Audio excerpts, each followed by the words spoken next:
Guru Nation, welcome back. How's it going, everybody? We are in a lovely city of Austin. It's growing on me by the minute.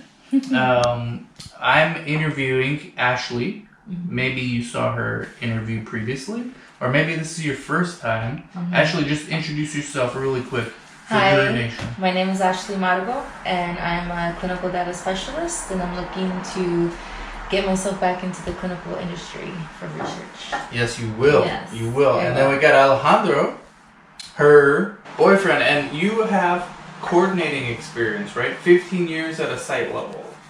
Correct. 15 years clinic. So tell me about that. How did you actually get started? You guys both started in home health. Yeah. Home health is a lot of people at Guru Nation actually are in home health, and they're thinking, okay, let's start a clinic. Which maybe it's not a bad thing, but you guys started working at a site. Yes, right? well, we worked at a home health first, and then we became medical scribes. And then through scribing, we ended up working for a clinic that was a hybrid. And he was the lead medical transcriptionist. And what else did you become after that? Office manager. Okay. And this was in McAllen, Texas. So how does a medical scribe get into clinical research? Was it by accident or kind of fell into it? Yeah, so I mean, absolutely. It was definitely by accident. As Ashley mentioned, we just kind of transitioned from scribing or transcribing in the emergency room setting over to a family practice that happened to be, a hybrid. The best kind of, in my opinion, the best kind of research clinic. Yeah. Because you have the patients.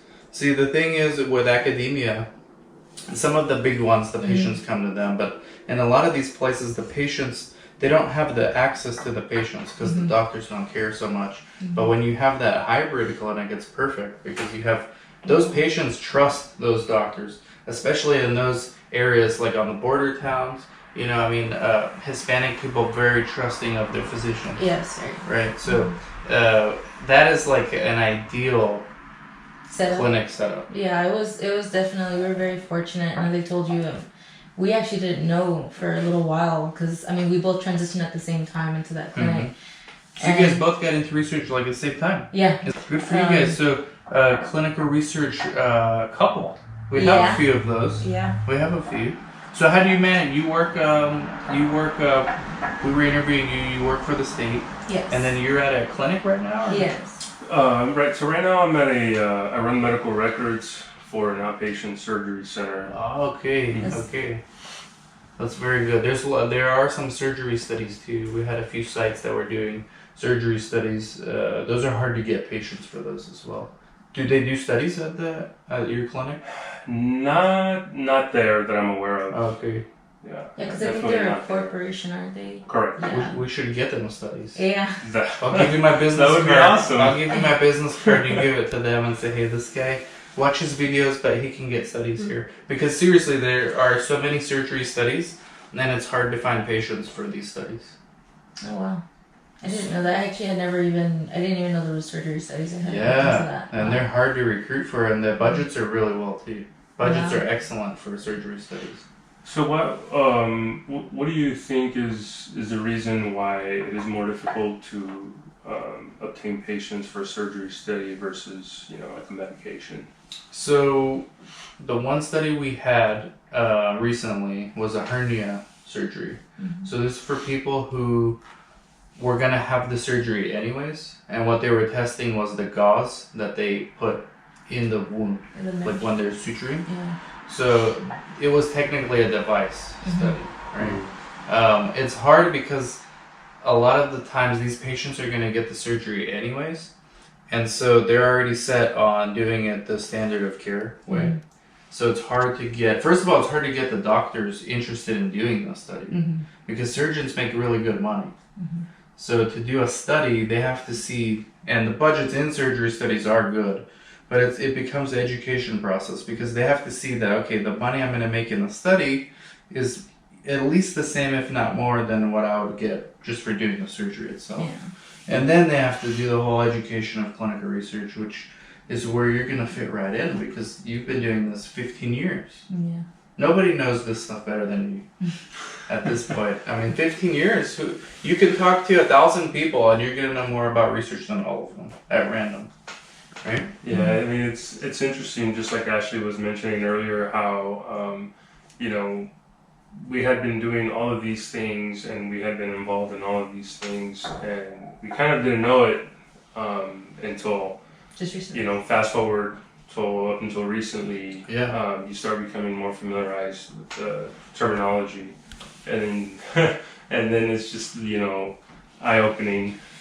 And That's right. I would definitely say something that I realize is like, every, I guess, industry or sector has their own language. And so really I feel that people that are interested in clinical research but that are from like other sectors of clinical industry, when they see the terminology or like the acronyms, they get very intimidated. But when Yes. you research it, you actually deal with that on a daily. It's just called something else. Like, consent forms, a lot of medical assistants wouldn't realize, but they almost always give a you consent form. all the time. Yeah, and I think it's just a matter of doing your due diligence and like researching what it is that those forms are, that those terminology is, what the terminology is, and understanding and trying to find a way how it plugs in with your current job so that you can feel more comfortable speaking about it. And when I did my interview, I was actually very clear about that. I said, look, I'm not very fluent on the language, but like I will explain to you what it is that I do and you'll understand how it plugs in. Which interview? The one that you just did? Yes. The one that we were talking about? Yes. So it's a company that's been compared to Theranos. Mm-hmm. Online, at least. No, we don't Yes. know. We don't know. Actually, you asked me to research it, and Yes. I couldn't really find anything other than that Glassdoor Yes. review. Which Glassdoor, you gotta take it with a huge grain of salt. Yeah. When you could be anonymous reviewer. But so, what was your experience there? Because you got worried about this company. Yes. So you were researching, and you were trying to be their coordinator / CRA. Yeah, so the position is clinical research coordinator. Obviously, when I did the interview, it's a mixture of both positions, which is great because if I want to get certified in the next year or so, I'm obviously going to be well ready for that. But so when I did research for them, as I said, I've been in industry since I was 19. So when I was researching them, there was some things that I came across that worried me. One was that they had rebranded a few times. And also they had changed headquarters location. So that was like, okay, what's going on? They came from California, right? Yes, from California. Initially in California, and then they came to Austin. And then from Austin, the CEO moved to Connecticut. So they did a second branch headquarters over there. So they have two. But when I was doing research, I was like, man, I can't really find dirt on them, which is not something you want. But, you also want to see...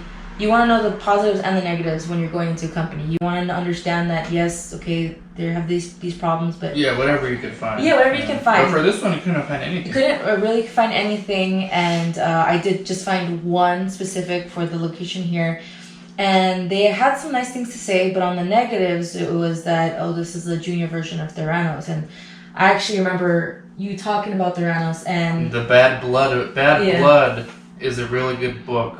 Yes. That everyone in this industry should read. Yes. Theranos, ran by Elizabeth Holmes, got all this money from investors and then basically just lied about their capabilities and fraud. It was fraud. Yeah. So anytime you hear like Theranos being even remotely compared to a company you're going to work for, yeah, that's what I told you on Instagram too. It's Yeah. like a red flag. Yeah, so obviously it's an opportunity and I'm doing my best to get into the industry. So I spoke with Alejandro and he was just like, like you said, take it with a grain of salt. So I was like, I'll do the interview. If it doesn't work out and if it's not what I want, at least I got the experience and the exposure of a, interview. So I did some really heavy research to the point where I even looked at them on NASDAQ to look at their financial projections, all their, most recent comments as far as how the company's doing. And I found out that they're looking into the next year or 2 years with this AI AI company in Silicon Valley. When I saw that, I was like, wow, for you to be able to, do that with Silicon Valley, like I hadn't heard of that. So, and it's AI as well. So obviously my green light went off. I was like, okay, this sounds legit. Let me check them out. So we did the interview. The place was very nice. It was in a very nice place of Austin, and I was like, okay, getting comfortable, getting very We should comfortable. go meet them. Yeah, and getting very comfortable. So I went. Also, like that, it was ran. The director is a female, and she has a lot of experience. She also came from a very well-known organization. So I was like, all right, she would not be here if this wasn't legit. So we were talking. She answered all my questions. I went down to very specific things, and I got comfortable. But when I did mention NASDAQ and the AI, she actually kind of freaked out a bit. She was just like, well, we actually haven't announced that, but I'm really surprised that you knew this. Like, that shows that you did your homework. Yeah. She's just like, well, let me tell you about that. I didn't expect you to ask me that. So, definitely look into the projection. But yeah. Yeah, definitely do your research on the company. Yes, it's very impressive to the people when they're asking, because they can tell if you haven't done your research. Yes, and I made sure I researched their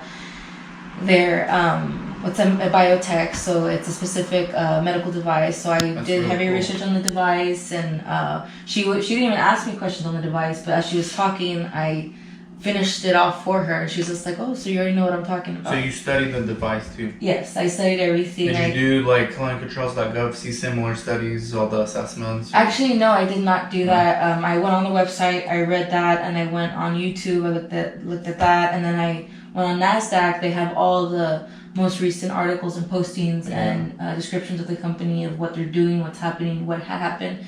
So I read back all the way to their first opening, all those articles, and so I was like so ready to go in there and drill them.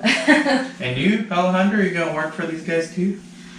Well, I'm not so sure I'll be working for that same place or not. What do you want to get into in research? Because you've been in research already. So what is your next goal in research? So my next goal would definitely be to get into a CRC position. Okay, yeah. For sure. Plenty of places here, and UT maybe. Just be careful of the academic route. Oh, yes. Sometimes you get stuck. Yes, yeah. Academic, for sure, you get stuck.